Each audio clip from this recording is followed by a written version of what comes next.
ये शुरुआत करते हैं कार्यक्रम की और जानते हैं विचार जगत गुरु तत्वदर्शी संत रामपाल जी महाराज, सतलोक आश्रम बरवाला, जिला हिसार हरियाणा, बनाम हंसादेश पंथ के प्रमुख संत श्री सतपाल जी महाराज, पंजाबी बाग, दिल्ली के विचार। श्रीमद् भागवत गीता अध्याय 18 श्लोक 66 में व्रज शब्द का अर्थ है जाना होता है, परंतु सर्व अनुवादकर्ताओं ने व्रज का अर्थ आना किया है, जबकि व्रज शब्द का अर्थ जाना होता है। कृपया स्पष्ट कीजिए। ये पूरा श्लोक अध्ययन करने के बाद ही इसमें मैं स्पष्टीकरण दे पाऊंगा कि पूरा श्लोक क्या है, उसका क्या किस कंटेक्स्ट में वो बात कही गई। तो क्योंकि कोई चीज़ आती है, जब वो जाती है तभी वो आती है, आना और जाना लगा हुआ है, तो उसका अनुसंधान करने के बाद ही कुछ मैं कह पाऊंगा। सर, ये पूरा श्लोक है, सर्वे धर्मान प्रीताज माम एकम शरणम व्रज अहम तवा सर्वे पापे भामुक्षामि मासुच। इसका जो श्लोक बताया गया उसमें भगवान ये कहते हैं कि तू सब धर्मों को त्याग करके मेरी शरण आ जा, मैं तुझे सब पापों से मुक्त कर दूंगा। ये भगवान ने जो ये चर्चा की और श्लोक के अंदर कहा, ये अपने आप में बहुत ही महत्वपूर्ण श्लोक है। गीता का हम अध्याय करें तो मैं समझता हूँ गीता के अंदर बहुत सी बातें और भी शास्त्रों में और पुराणों के अंदर आती हैं, पर ये गीता को सर्वोपरि बना देता है। जो कहा गया गीता सुगीता कर्तव्या के मई शास्त्र विस्तरई, कि गीता जो है वो एक ऐसा, सारे जितने भी जड़ी बूटियाँ होती हैं उसका जो दूध है, सार है, वो गीता है। और वो इस श्लोक के अंदर अंकित होता है, जहाँ भगवान बड़ी बुलंदी के साथ, बड़े आत्मविश्वास के साथ कहते हैं कि सारे धर्मों को त्याग करके, सारी रिस्पॉन्सिबिलिटीज़ को त्याग करके, जैसे हमारा ब्रह्मचार्य धर्म है, गृहस्थ धर्म है, हमारा राज धर्म है, कहा ये सब रिस्पॉन्सिबिलिटीज़ को छोड़ करके अगर तू मेरी शरण आ जाएगा तो मैं तुझे सब पापों से मुक्त कर दूंगा। इसमें बहुत से लोग ये इसका अर्थ लगाते हैं कि साहब उसमें और रिलीजन्स की बात की गई, उसमें क्रिश्चियनिटी की बात कही गई, इस्लाम की बात कही गई, बुद्धिस्ट धर्म की बात की गई, और भगवान कहते हैं सब धर्मों को छोड़ दो। मैं समझता हूँ कि भगवान के ज़माने में जब श्री कृष्ण महाराज ने श्लोक कहा होगा, उस समय बुद्धिज़्म नहीं था, उस समय मैं समझता हूँ इस्लाम नहीं था, उस समय क्रिश्चियनिटी नहीं थी। तो ये जो आज हमारे माने हुए जो धर्म हैं, उन धर्मों का उल्लेख नहीं है। धर्म का मतलब है रिस्पॉन्सिबिलिटी, धर्म का मतलब है धारण करना। जैसे हमारी गृहस्थ की रिस्पॉन्सिबिलिटी है, गृहस्थ धर्म हो गया, पत्नी का धर्म हो गया, पुत्र का धर्म हो गया। तो कहा सर्वोपरि अपने आप को जानने के लिए, टू नो दाई सेल्फ, अगर तू मेरी शरण आ जाता है मैं तुझे ज्ञान दे करके सब पापों से मुक्त कर दूंगा। अर्थात जो भी नेगेटिविटी है उससे मैं तुझे मुक्त कर दूंगा, भगवान ने ये कहा। तो भगवान अपने आप में पॉजिटिव शक्ति के स्रोत हैं, और जब आदमी को पॉजिटिव शक्ति मिल जाती है तो नेगेटिविटी खत्म हो जाती है। और इसी का उल्लेख भगवान ने आगे भी किया कि जिसको संपूर्ण जलाशय मिल जाता है उसको छोटे जलाशयों से कोई प्रयोजन नहीं रहता है। अभी आपने सुने हंसादेश पंथ के प्रमुख संत श्री सतपाल जी महाराज, पंजाबी बाग, दिल्ली के विचार। और आइए अब जानते हैं जगत गुरु तत्वदर्शी संत रामपाल जी महाराज, सतलोक आश्रम बरवाला, जिला हिसार हरियाणा के विचार।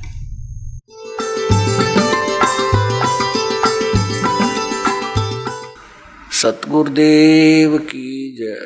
बंदी छोड़ कबीर परमेश्वर जी की जय।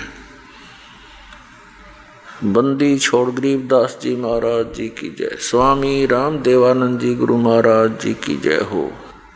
गरीब नमो नमो सतपुरुष को नमस्कार, गुरु की नहीं सुर नर मुनि जन साधुओं संतों सर्वस्दी नहीं। सतगुरु साहेब संत सब दंडोतम प्रणाम, आगे पीछे मध्य हुए तिनको जा कुर्बान। श्रीमद् भगवत गीता अध्याय नंबर 18 के श्लोक नंबर 66 में कहा है कि सर्वधर्मान परित्यज माम एकम शरणम वर्ज अहम तवा सर्व पापेभ्यः मोक्षामि मा शुच। वर्ज का अर्थ जाना होता है, आना नहीं होता। और जो वर्ज माने आने के लिए कहते हैं, आना करते हैं, वो पूर्ण रूप से अज्ञानी है। जैसे एक इंग्लिश वर्ड है गो, वो कहीं पर भी लिखा हो किसी भी सेंटेंस में, उसका अर्थ कम नहीं हो सकता, आना नहीं हो सकता। इसी प्रकार ये व्रज माने जाना है। और जितने भी पवित्र हिंदू धर्म के मार्गदर्शक और इन श्रीमद् भगवत गीता के अनुवादकर्ता, इन सभी ने अनर्थ कर रखा है। व्रज का अर्थ आना कर रखा है कि मेरी शरण में आ जा, जबकि ये कह रहा है कि सर्वधर्मान परित्यज्य माम।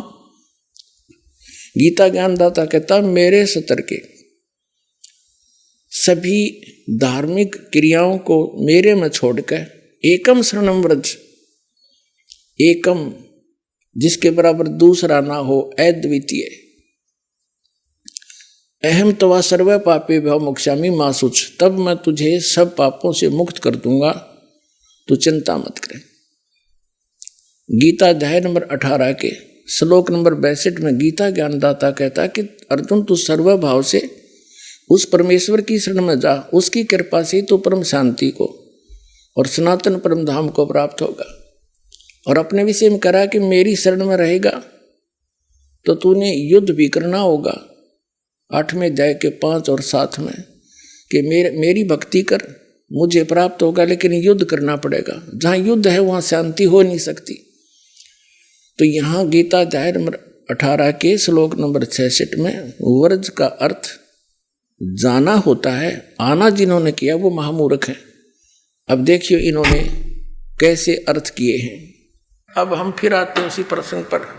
ओम मंत्र का जाप दे देंगे इस काल को। इसने कहा है कि सर्वधर्मान परित्यज्य माम, इसका अर्थ ये बनता है 18वें अध्याय के 66वें श्लोक का कि मेरे सतर के ओम नाम का और ये यज्ञ तुम करते हो, हवन यज्ञ आदि, ये सब धार्मिक अनुष्ठानों की कमाई मुझको दे दे। फिर तू उस सर्वशक्तिमान, उस एकम जिसके बराबर दूसरा ना हो, उसकी शरण में जा। और ये कहते मेरी शरण में आ। दूसरे अध्याय के 7वें श्लोक में अर्जुन कहता है कि मैं आपकी शरण में हूँ। इसकी शरण में तो पहले ही था और मेरी वो दीप काम नहीं करती, मेरे हित में जो हो तो आप बताओ, मैं तो आपकी शरण हूँ। और फिर इन्हों का मेरी शरण में आ जा, ये तो वर्ज माने जाना होता है। अभी दिखाते हैं आप, ये देखिएगा एक शब्द कोश दिखाते हैं। ये है संस्कृत हिंदी कोश, इसका वामन शिवराम आपटे इसका संग्रह करता है। ये मोतीलाल बनारसी दास पब्लिशर्स प्राइवेट लिमिटेड दिल्ली से प्रकाशित है। इसके 993 पृष्ठ पर आपको ले चलते हैं।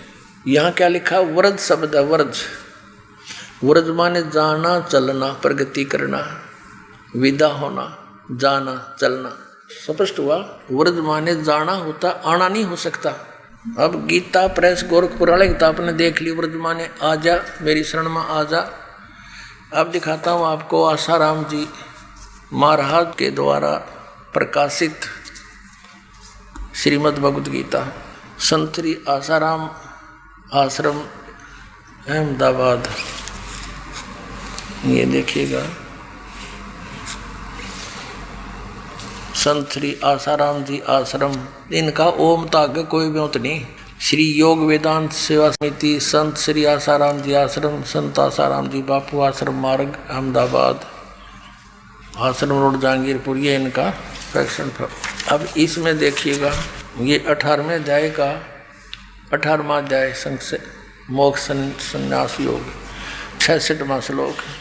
सर्वधर्मान परित्यज्य माम एकम शरणम व्रज। संपूर्ण धर्मों को अर्थात संपूर्ण कर्तव्य कर्मों को मुझ में त्याग कर तू केवल मुझ सर्वशक्तिमान सर्वधार परमेश्वर की शरण में आ जा। ठीक है। अब नंबर 2 ये दिखाते हैं सतपाल अंशादेश वालों के द्वारा अनुवाद। श्रीमद् भागवत गीता अध्याय 18 श्लोक 66 में व्रज शब्द का अर्थ है जाना होता है, परंतु सर्व अनुवादकर्ताओं ने व्रज का अर्थ आना किया है, जबकि व्रज शब्द का अर्थ जाना होता है। कृपया स्पष्ट कीजिए। ये पूरा श्लोक अध्ययन करने के बाद ही इसमें मैं स्पष्टीकरण दे पाऊंगा कि पूरा श्लोक क्या है, उसका क्या किस कंटेक्स्ट में वो बात कही गई। तो क्योंकि कोई चीज़ आती है, जब वो जाती है तभी वो आती है, आना और जाना लगा हुआ है, तो उसका अनुसंधान करने के बाद ही कुछ मैं कह पाऊंगा। सर ये पूरा श्लोक है, सर्वे धर्मान प्रीताज माम एकम शरणम व्रज अहम तवा सर्वे पापे भामुक्षामि मा शुच। इसका जो श्लोक बताया गया उसमें भगवान ये कहते हैं कि तू सब धर्मों को त्याग करके मेरी शरण आ जा, मैं तुझे सब पापों से मुक्त कर दूंगा। ये भगवान ने जो ये चर्चा की और श्लोक के अंदर कहा, ये अपने आप में बहुत ही महत्वपूर्ण श्लोक है। गीता का हम अध्याय करें तो मैं समझता हूँ गीता के अंदर बहुत सी बातें और भी शास्त्रों में और पुराणों के अंदर आती हैं, पर ये गीता को सर्वोपरि बना देता है। जो कहा गया गीता सुगीता कर्तव्या के मई शास्त्र विस्तरई, कि गीता जो है वो एक ऐसा सारे जितने भी जड़ी बूटियाँ होती हैं उसका जो दूध है, सार है, वो गीता है। और वो इस श्लोक के अंदर अंकित होता है, जहाँ भगवान बड़ी बुलंदी के साथ, बड़े आत्मविश्वास के साथ कहते हैं कि सारे धर्मों को त्याग करके, सारी रिस्पॉन्सिबिलिटीज़ को त्याग करके, जैसे हमारा ब्रह्मचार्य धर्म है, गृहस्थ धर्म है, हमारा राज धर्म है, कहा ये सब रिस्पॉन्सिबिलिटीज़ को छोड़ करके अगर तू मेरी शरण आ जाएगा तो मैं तुझे सब पापों से मुक्त कर दूंगा।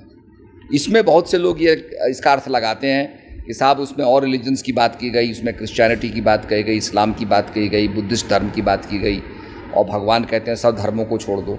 मैं समझता हूँ कि भगवान के ज़माने में जब श्री कृष्ण महाराज ने श्लोक कहा होगा, उस समय बुद्धिज़्म नहीं था, उस समय मैं समझता हूँ इस्लाम नहीं था, उस समय क्रिश्चियनिटी नहीं थी। तो ये जो आज हमारे माने हुए जो धर्म हैं, उन धर्मों का उल्लेख नहीं है। धर्म का मतलब है रिस्पॉन्सिबिलिटी, धर्म का मतलब है धारण करना। जैसे हमारी गृहस्थ की रिस्पॉन्सिबिलिटी है, गृहस्थ धर्म हो गया, पत्नी का धर्म हो गया, पुत्र का धर्म हो गया। तो कहा सर्वोपरि अपने आप को जानने के लिए, टू नो दाई सेल्फ, अगर तू मेरी शरण आ जाता है मैं तुझे ज्ञान दे करके सब पापों से मुक्त कर दूंगा। अर्थात जो भी नेगेटिविटी है उससे मैं तुझे मुक्त कर दूंगा, भगवान ने ये कहा। तो भगवान अपने आप में पॉजिटिव शक्ति के स्रोत हैं, और जब आदमी को पॉजिटिव शक्ति मिल जाती है तो नेगेटिविटी खत्म हो जाती है। और इसी का उल्लेख भगवान ने आगे भी किया कि जिसको संपूर्ण जलाशय मिल जाता है उसको छोटे जलाशयों से कोई प्रयोजन नहीं रहता है। ये दिखाते हैं सतपाल अंशादेश वालों के द्वारा अनुवाद। ये कहाँ से छपा है? श्रीमद् भगवत गीता। जय गुरुदेव, जय गुरुदेव, वंदे विष्णु श्री कृष्ण वंदे जगत गुरु। श्रीमद् भगवत गीता, अनुवादक हैं ब्रह्मलीन महात्मा सत्यानंद, महात्मा सर्वज्ञानंद, आदि संपादक अंशादेश, प्रकाशक मानव उत्थान सेवा समिति 2/12 पंजाबी बाग नई दिल्ली। और ये मुद्रक है Rajeshwari photo setters private limited Delhi.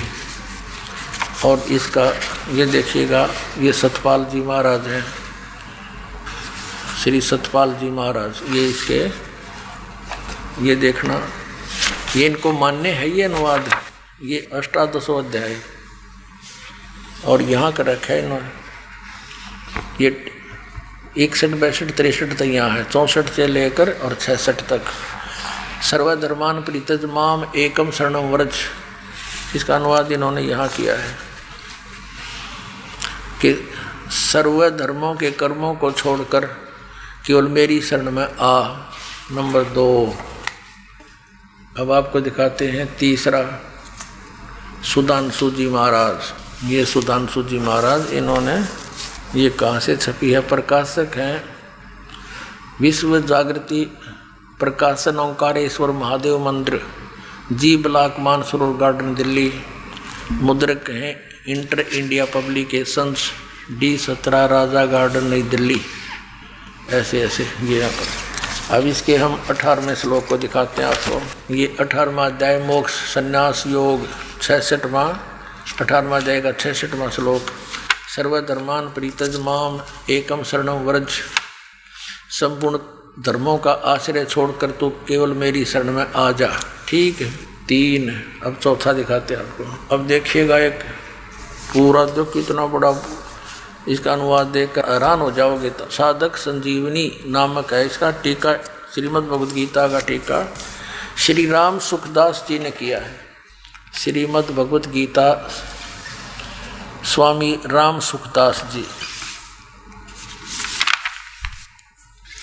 प्रकाशक हैं वे मुद्रक के गीता प्रेस गोरखपुर गोविंद भवन कार्यालय कोलकाता का संस्थान। ये इनके फॉक्स और फोन नंबर है। इसने तो कमाल कर रखा है। देखियो, ये देखो 18वें अध्याय का 66वां श्लोक। ये है 66वां श्लोक। सर्वधर्मान परित्यज माम एकम शरणम व्रज अहम तवा सर्व पापेभ्यः मोक्षामि मा शुच। यहाँ क्या अनुवाद किया इन्होंने, देखिए। संपूर्ण धर्मों का आश्रय छोड़कर तू केवल एक मेरी शरण में आ जा, ठीक है। और इस अज्ञान को और अधिक अज्ञान बनाने के लिए कितने कागज बांध रखे इसने। अब देखो 1200 से शुरू होता है ये 18वें अध्याय का 66वां श्लोक। और आओ दिखाएं आपको और तरह ये 1200 से लेकर 1217 तक, ये 1217 पृष्ठ तक, और कति छोटी छोटी लिखाई है 18वें अध्याय के 66वें श्लोक का। एंड बैंड लिखते लिखते 17 पृष्ठ भर दिए न, और कख नहीं इसके अंदर। और कितनी छोटी लिखाई है, जैसे समाचार पत्र की हुआ करे, और इसे 17 पृष्ठ ठोक रखे। एक 2 अक्षर की बात थी, वर्धमाने जाना होता है। इन अज्ञानियों ने, ज्ञान तो था नहीं, और हुआबाई बकडाली इसके अंदर अज्ञान बना दिया।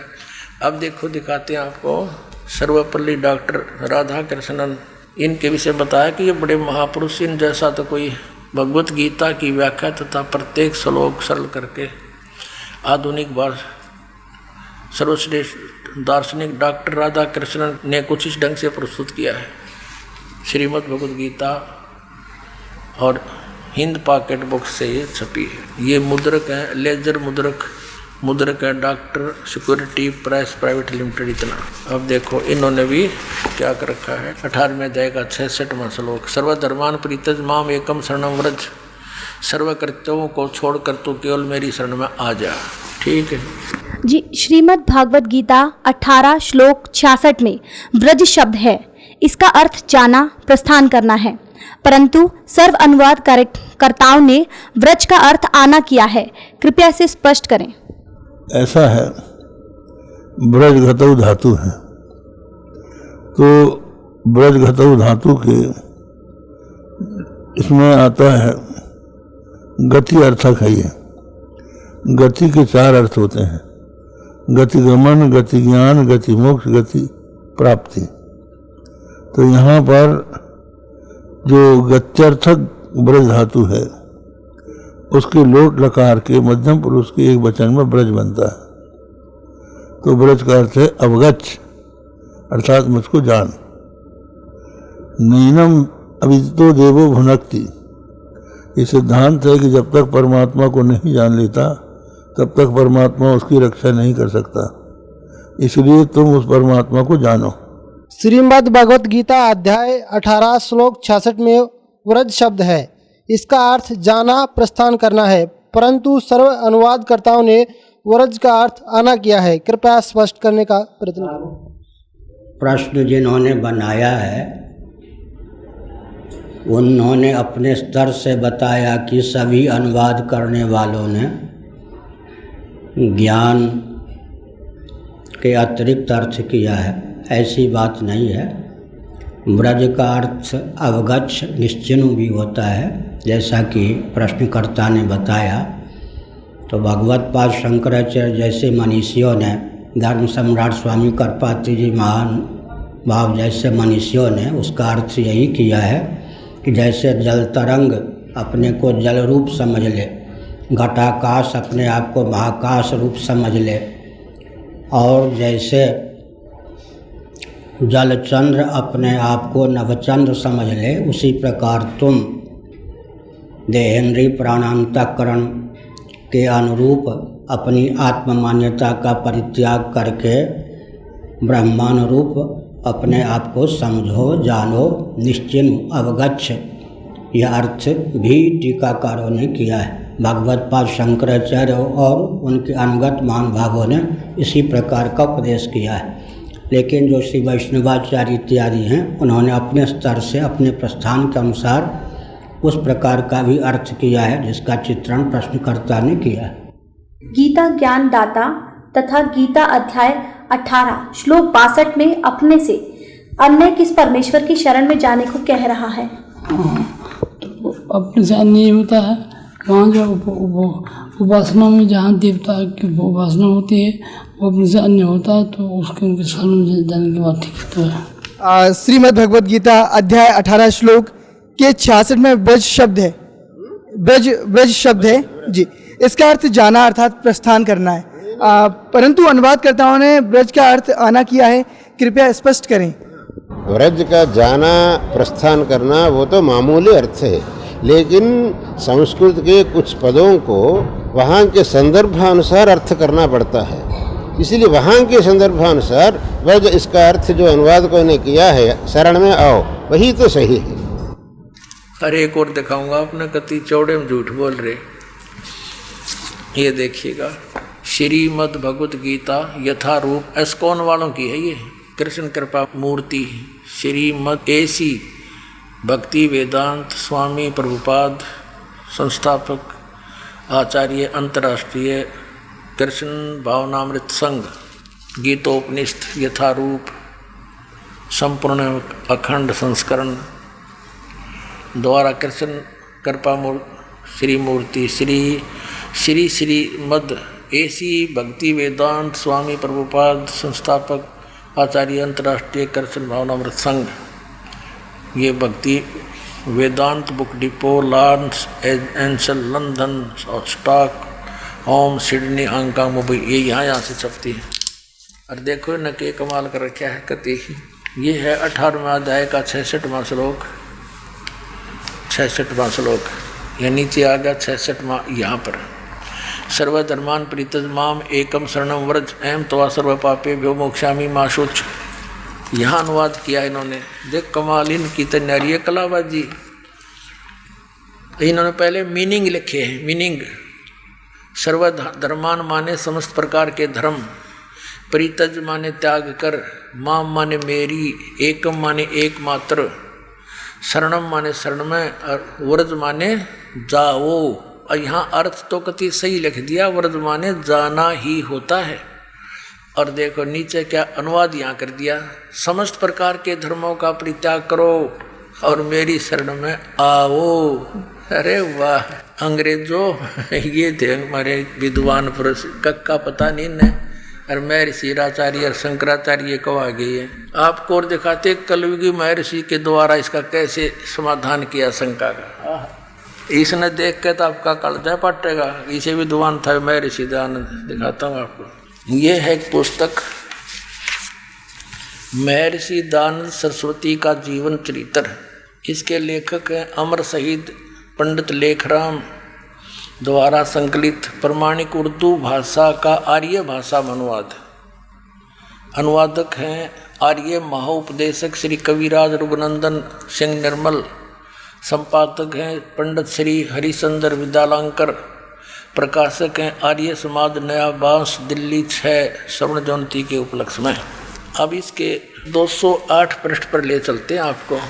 ये 208 पृष्ठ है और कौन सा प्रसंग है ये?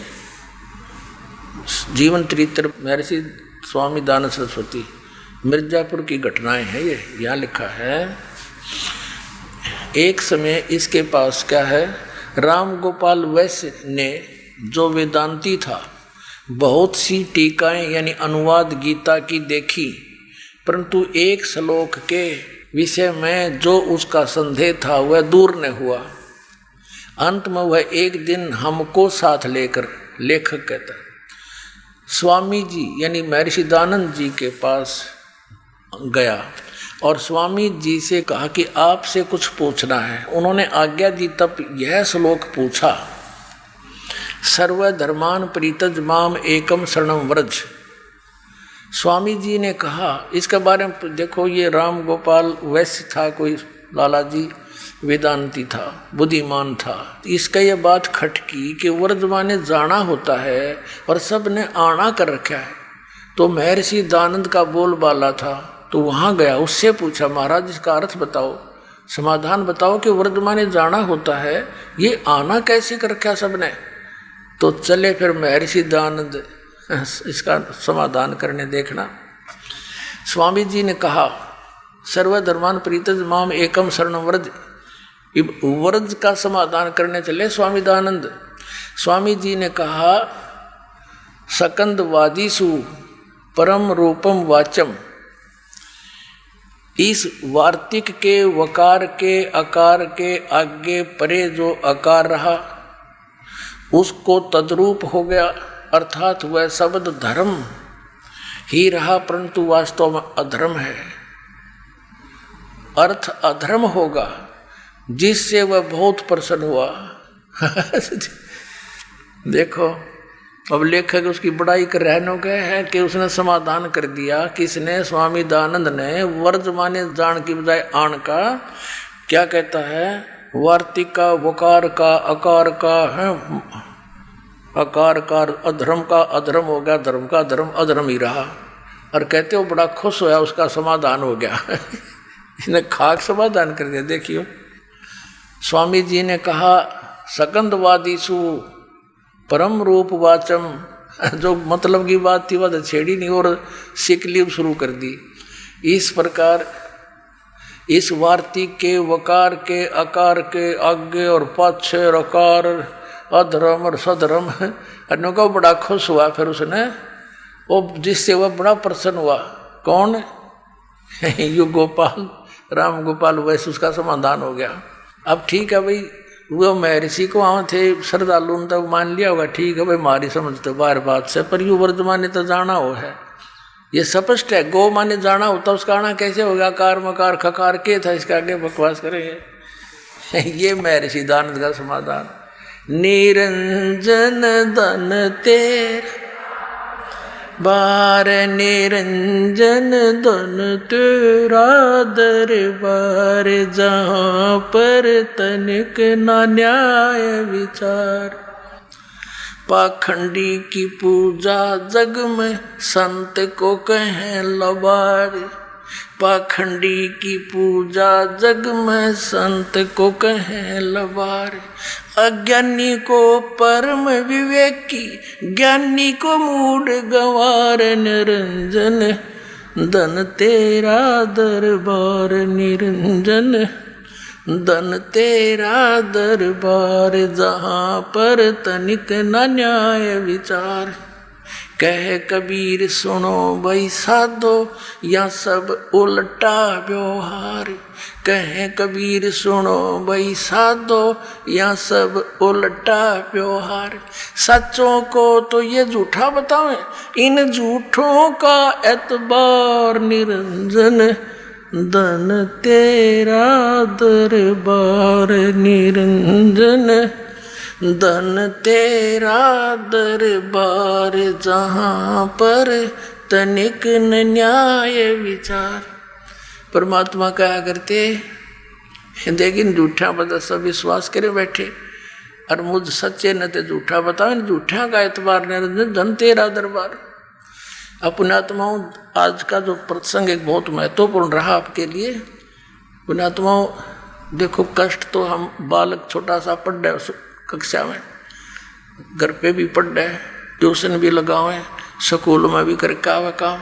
जब जाकर योग्य होता है तो यहाँ थोड़ा सा आज अधिक समय लेना पड़ा दास ने, क्योंकि ये समय कोई बार बार नहीं होता।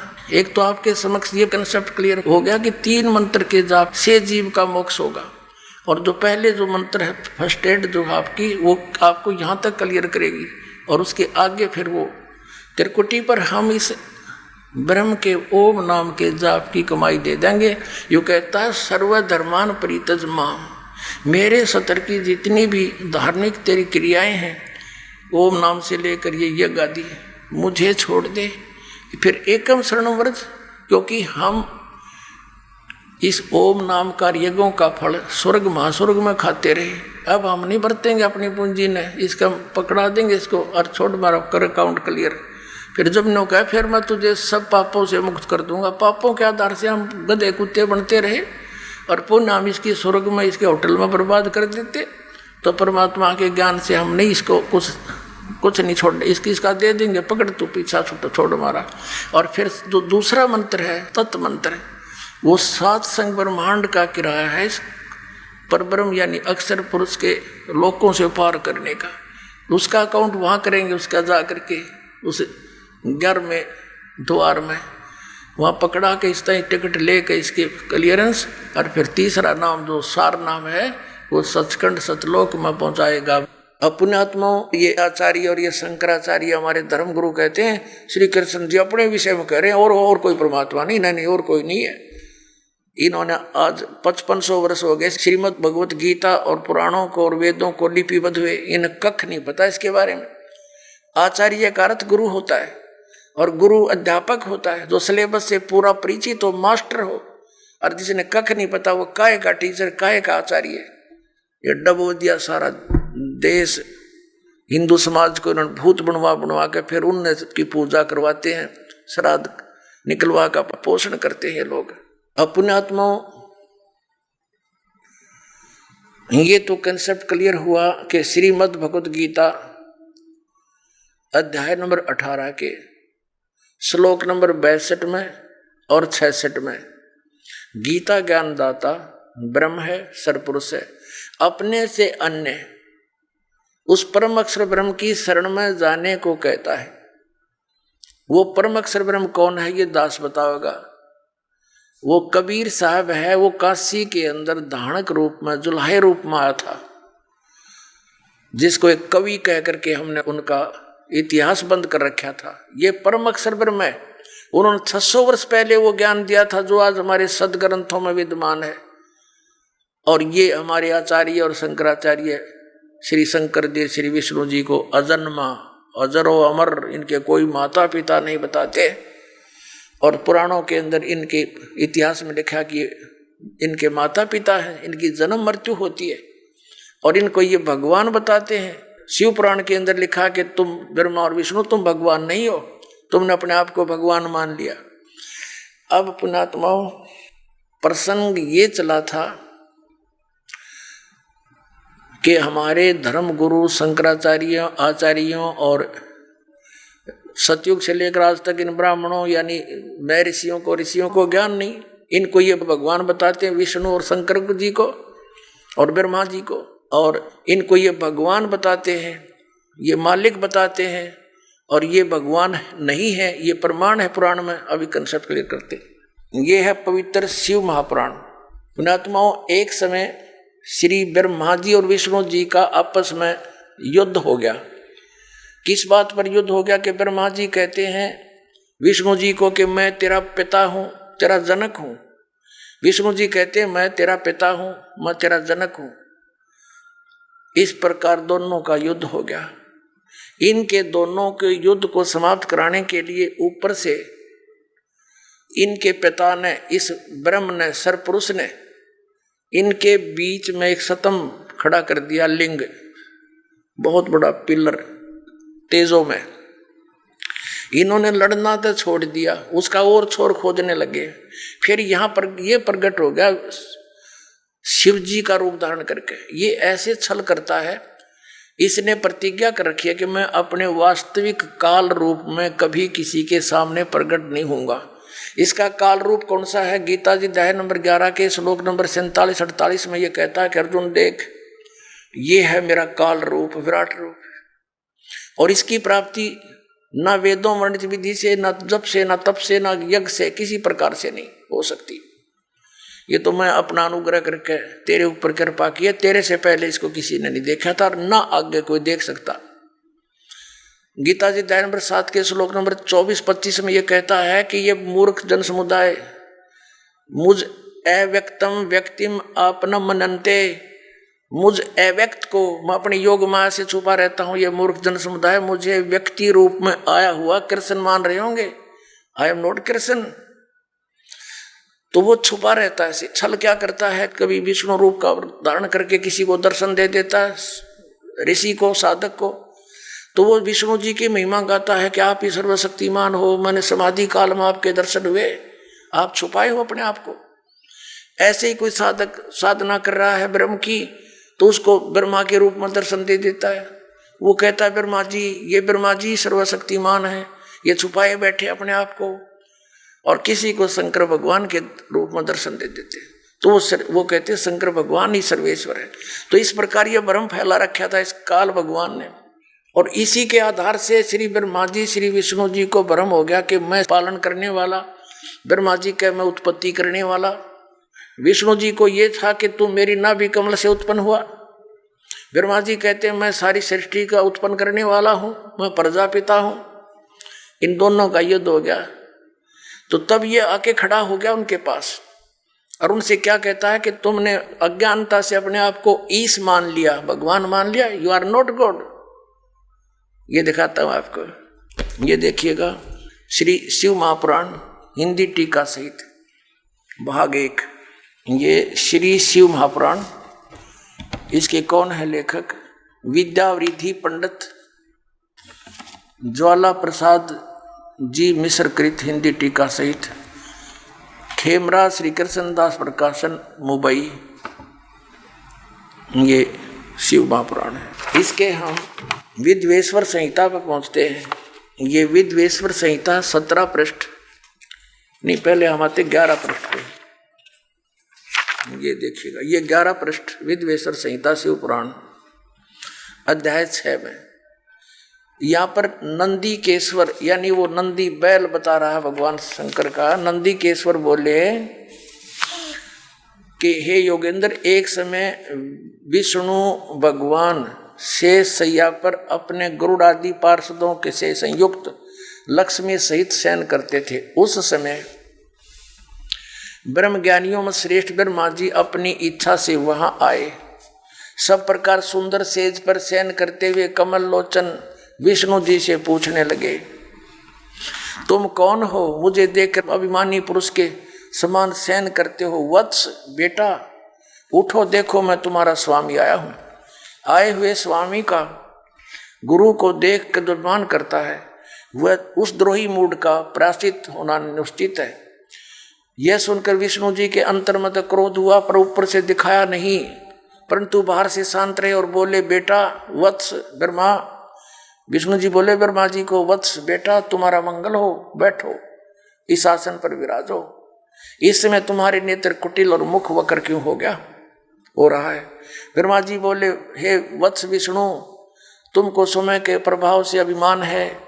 हे पुत्र, मैं तुम्हारा रक्षक और जगत का पिता मैं हूं। विष्णु जी बोले, यह तो सब जगत मुझ में सतीत है, तुम चोर के समान किस प्रकार अपना कहते हो? तुम मेरी नाभि कमल से उत्पन्न हुए हो, इससे तुम मेरे पुत्र हो। इनका लठ बाज गया, ये गणी ना पढ़ावे आगाते। इनका आपस में लट्ठम लट्ठा हो गए, देवता फूल बरसाने लग गए, अक्षाबास मरो कटके। ये हमारे देवताओं के लक्षण देखिए। ये हम अब 11वां पृष्ठ पढ़ रहे हैं, अभी यहाँ नीचे आ गए हैं। यहाँ देखो विद्वेश्वर संहित का, मैं श्रेष्ठ हूँ, मैं स्वामी हूँ, ऐसा कहकर एक दूसरे को मारने की इच्छा से युद्ध करने में उत्सुक हुए। संपूर्ण देवता विमान में बैठकर उस महाअद्भुत युद्ध को देखने चले आए और आकाश में उनका ऊपर फूल बरसाने लगे। वारे देवताओं, ये हमारे देवता, दो भाइयों का झगड़ा हो जा तो सभ्य व्यक्ति उनका बीच बचावा करा कर कहीं लड़के ना मर जा, अरे ये देवता फूल बरसावा मरो लड़के हैं, हो जाओ खत्म है तेरा गजब। इन इतिहासों को पढ़ते थे हम। अब ये काल आ गया, इनके बीच में एक सतम डाल दिया इनके पिता ने पिल्लर तेजों में बहुत, इसके और छोर को खोजने लगे। इन कुछ नहीं पाया, ब्रह्मा ने झूठ बोल दिया। ये कथा आप सुनते रहते हो। इनके बीच में आ गया और फिर इनसे क्या, इनको क्या हिदायत देता है कि तुम भगवान नहीं हो, तुमने अपने आप को भगवान मान लिया। ये देखिएगा शिव पुराण 17 पृष्ठ पर हम आ गए, विद्वेश्वर संहिता भाग 1 का अध्याय 9। अब यहाँ निंदिकेश्वर फिर बोले कि इस प्रकार जब वो दोनों नरम हो गए, भगवान ने नरम हुए ब्रह्मा विष्णु पर अनुग्रह करके, क्या बताया? उन दोनों की अज्ञानता और वैर को दूर करने के अर्थ दोनों से कहा कि मेरे सकल और निष्कल भेद से दो रूप है, परंतु और ईश्वर नहीं। इस कारण से दोनों उनके दो रूप नहीं हो सकते। पहला सतम रूप है और पीछे मूर्तिमान रूप धारण किया।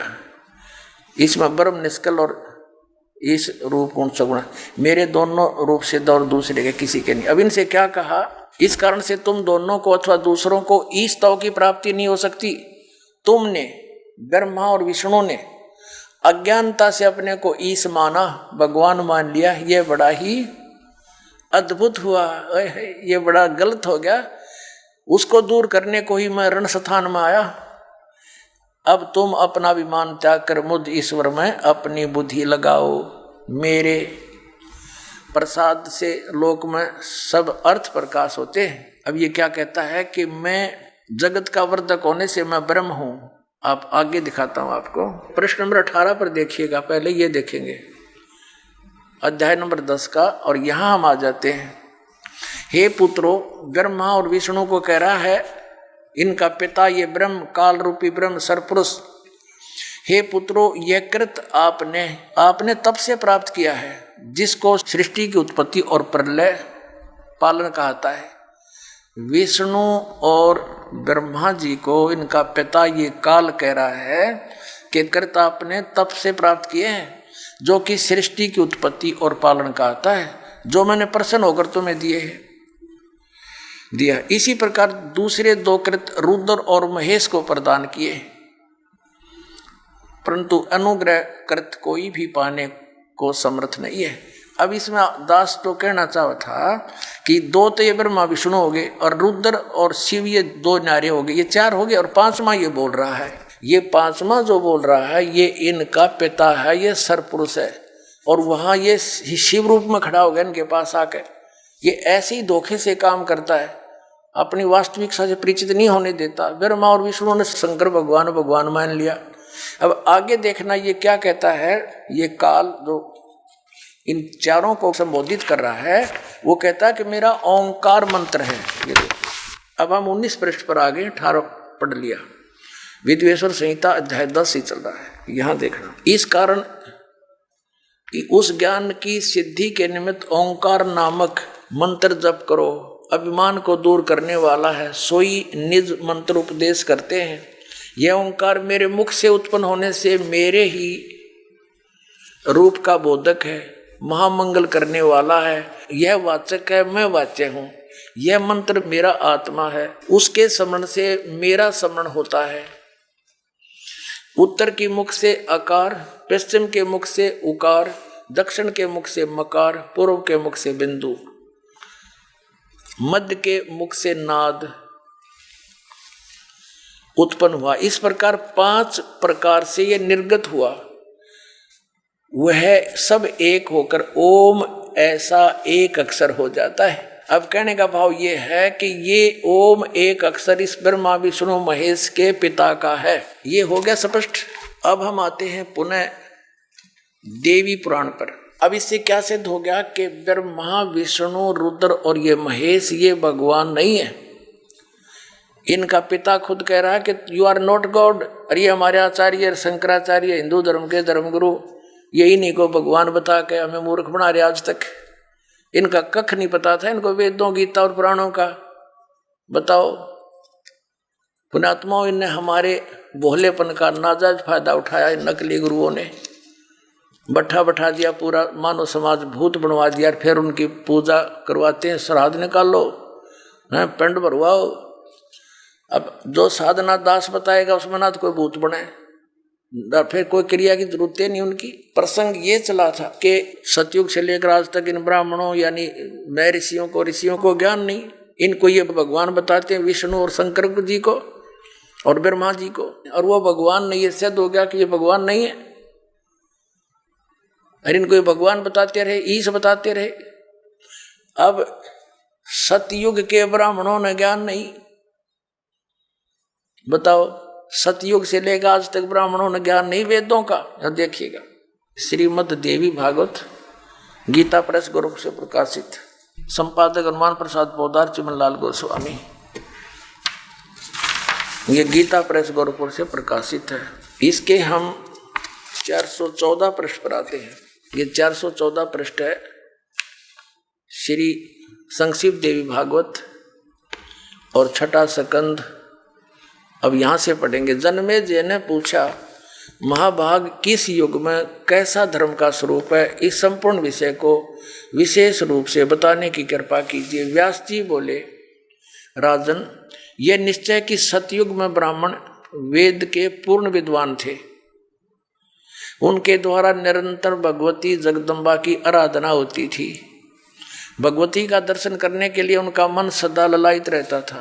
प्रत्येक गांव में शक्ति यानी दुर्गा का मंदिर का उद्घाटन हो, ये इस विषय की उनके मन में बड़ी उत्सुकता थी। बता, ये सतयुग के ब्राह्मण खाक विद्वान थे।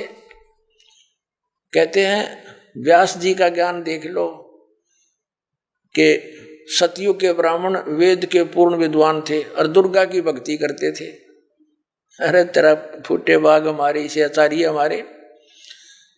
अब दुर्गा तो कहती है कि वेद उस ब्रह्म की पूजा करो, ओम नाम है, नथिंग एल्स, और सब बातें त्याग दो। तो क्या ये सतयुग से लेकर आज तक ये ब्राह्मण लोग वेदों और गीता और पुराणों से परिचित थे?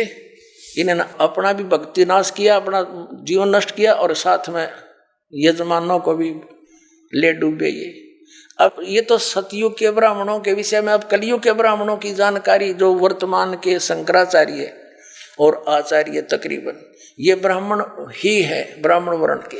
अब यहाँ देखो वही 6वां अध्याय चल रहा है, पृष्ठ 414 पर हम यहाँ पढ़ रहे थे। अभी ये हमने पढ़ लिया, अब यहाँ आ गया। व्यास जी कह रहे हैं कि धर्म की यही स्थिति त्रेता में रही, परंतु कुछ ह्रास हो गया। सतयुग की जो स्थिति थी वो द्वापर में विशेष रूप से कम होगी। राजन, उन प्राचीन युगों में सतयुग, त्रेता, द्वापर में जो राक्षस समझे जाते थे वे कलयुग में ब्राह्मण माने जाते हैं। ओए होए, क्योंकि अब के ब्राह्मण प्राय पाखंड करने में तत्पर रहते हैं, दूसरों को ठगना, झूठ बोलना और वैदिक धर्म कर्म से अलग रहना कलयुगी ब्राह्मणों का स्वाभाविक गुण बन गया है। पुण्यात्माओं, अब ये इतिहास है हमारे हिंदू धर्म के धर्मगुरुओं का, इनके द्वारा दिए गए स्पिरिचुअल नॉलेज का। इन आचार्यों और शंकराचार्यों और हमारे धर्म गुरुओं को कख नहीं पता था हमारे सदग्रंथ क्या बताते हैं। और ये के लोक वेद सुनाया करते थे। ये क्या कहते हैं कि जीव ही ब्रह्म है, अयम आत्मा ब्रह्म, ये आत्मा ही परमात्मा है। और फिर दूसरी तरफ कहते हैं श्री कृष्ण की, श्री विष्णु जी की और श्री शंकर भगवान की पूजा करनी चाहिए। बताओ, और उधर देवी की पूजा करते हैं और इनको भगवान बताते हैं। इनके विषय में लिखा है, स्पष्ट है कि ये भगवान है ही नहीं जिनको ये भगवान बनाकर हमें पुजवाया करते थे। तो पुण्यात्माओं, ये सौभाग्य आपका कि परमात्मा ने आपको शिक्षित किया, इस दास को अध्यात्म ज्ञान युक्त किया। अब देखना पूरे विश्व में यह ज्ञान जाएगा और सब मानव का कल्याण हो जाएगा। बोलो सतगुरुदेव।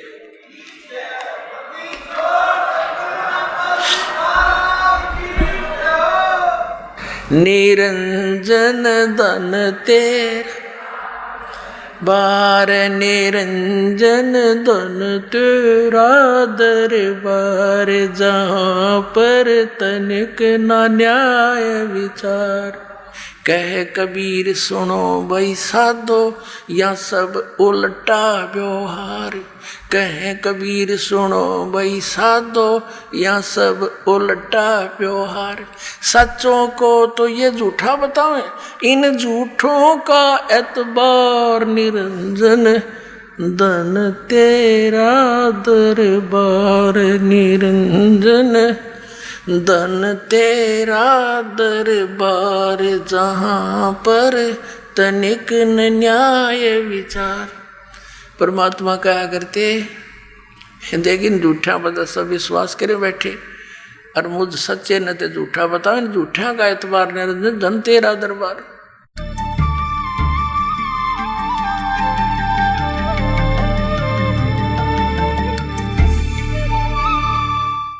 आइए अब हम उन श्रद्धालुओं के अनुभव जानते हैं जो जगत गुरु तत्वदर्शी संत रामपाल जी महाराज जी से दीक्षा प्राप्त कर चुके हैं तथा उनके द्वारा बताए गए भक्ति मार्ग पर चल रहे हैं। नमस्कार सर। नमस्कार जी। क्या शुभ नाम है जी आप जी का? नाम राहुल दास है जी।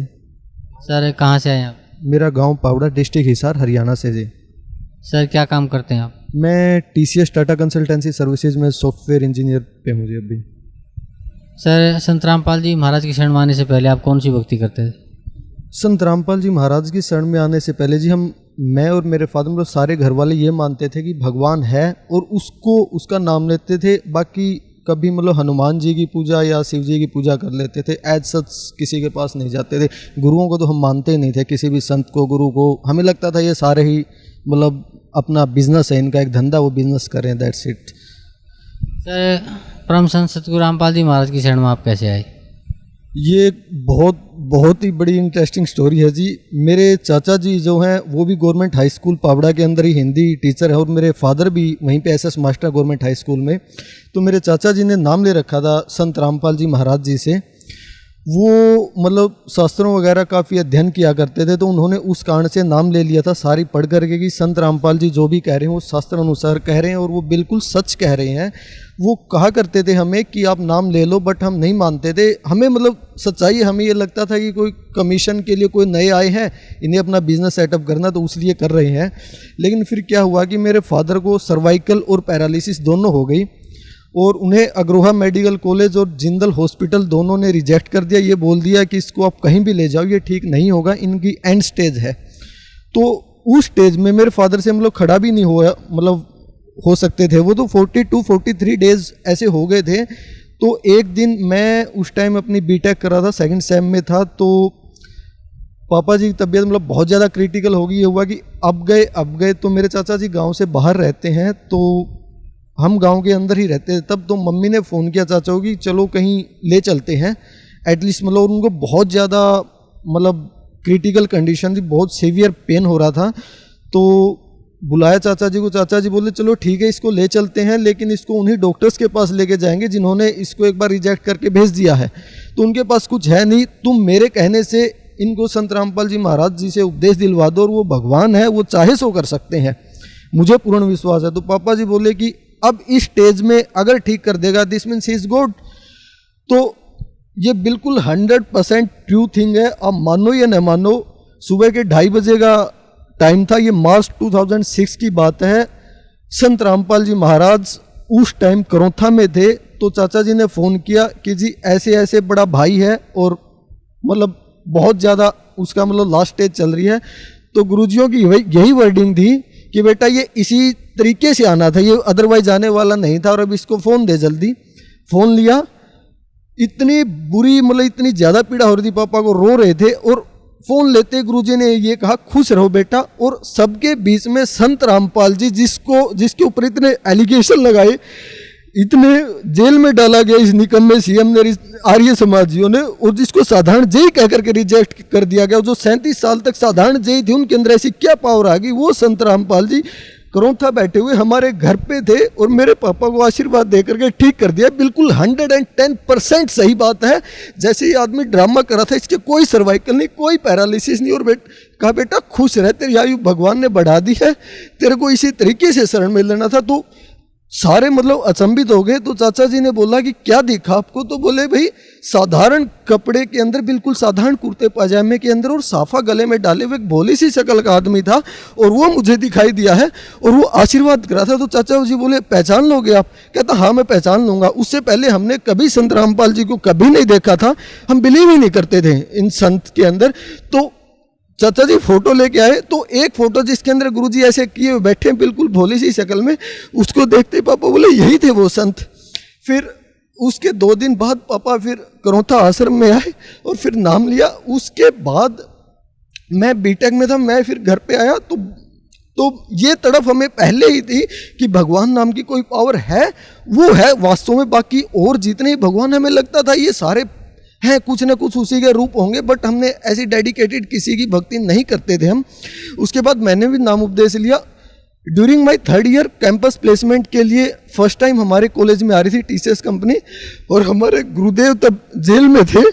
हम इतने नीच आदमी, उस टाइम भी हमने अरदास लगाई कि भगवान हमारा भला करो, और वो जेल में होते हुए भी उन्होंने कहा था बेटा सीधा जाते ही होगा, तू परमात्मा का नाम लेते जाना। मेरे साथ एक मेरा फ्रेंड था, नोएडा इंटरव्यू के लिए मुझे जाना था, तो वो नहीं मानता था किसी को भी, बट इस चीज़ का वो भी गवाह है कि हम बाइक पे जा रहे थे। तो हमारे गुरुजियों का जो शब्द है, हमारे पास कोई मतलब मोबाइल जो था मल्टीमीडिया नहीं था, उसके अंदर कोई गुरुजियों की वीडियो रिकॉर्डिंग नहीं थी, कुछ नहीं था। उसके बावजूद गुरुजियों की वाणी चल रही थी, तारंगे तहतीक सतगुरु तारंगे, तारंगे तहतीक सतगुरु तारंगे। गुरुजियों का वो शब्द कंटिन्यू नोएडा तक, फरीदाबाद से नोएडा तक बजता रहा।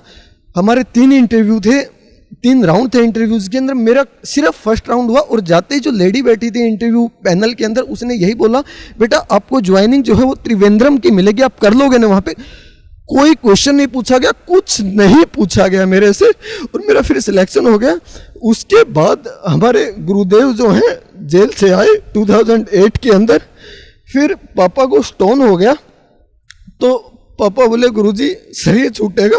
तो गुरुजी बोले मैं ऐसे ही बैठा हूँ क्या, तेरा शरीर छूटेगा कोई बात है, तेरा कैसे छूटने दूंगा मैं शरीर। तो पापा बोले गुरुजी पथरी होगी। बोला बेटा डॉक्टर को दिखा ले। बोला भगवान आपसे बड़ा डॉक्टर कौन है।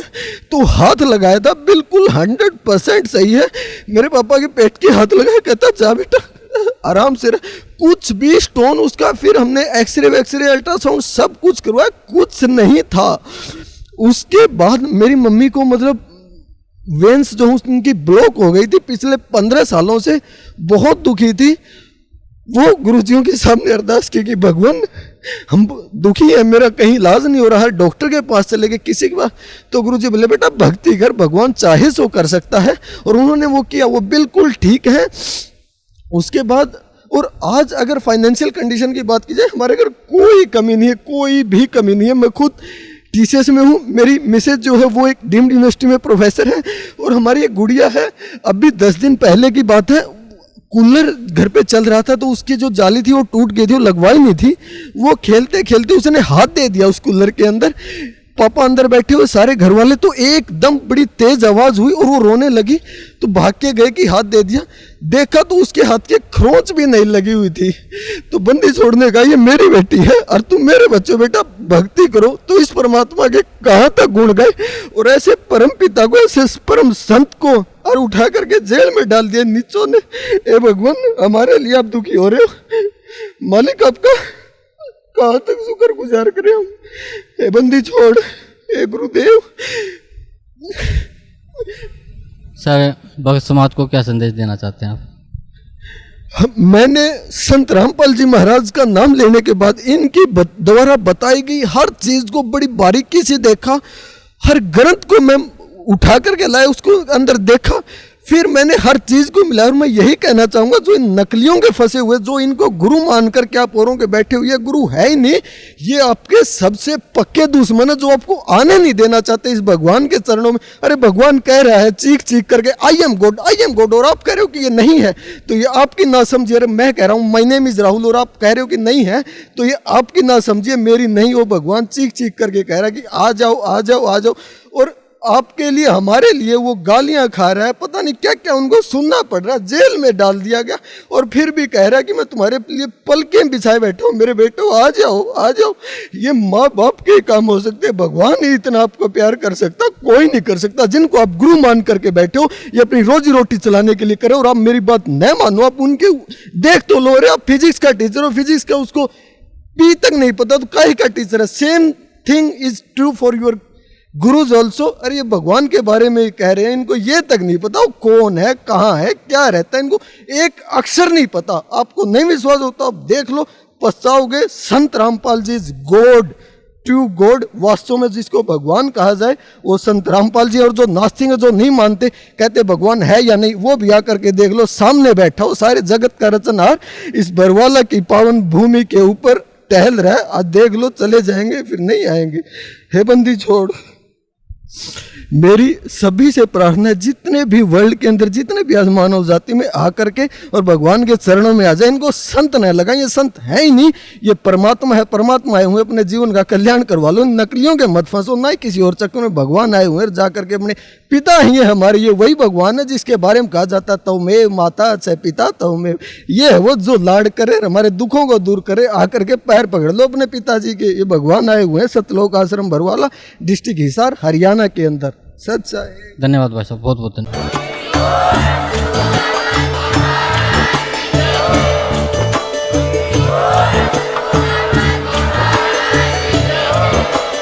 आप सुन रहे थे जगत गुरु तत्वदर्शी संत रामपाल जी महाराज जी के मंगल प्रवचन। अधिक जानकारी के लिए विजिट कीजिए हमारी वेबसाइट www.jagatgururampalji.org। संत रामपाल जी महाराज जी के शुभ आशीर्वाद से पूरे विश्व भर में 500 से भी ज्यादा नाम दीक्षा केंद्र हैं, जिन पर संत रामपाल जी महाराज जी द्वारा ऑनलाइन निःशुल्क नाम दीक्षा दी जा रही है। अपने नजदीकी नाम दीक्षा केंद्र का पता करने के लिए संपर्क करें 8222880541।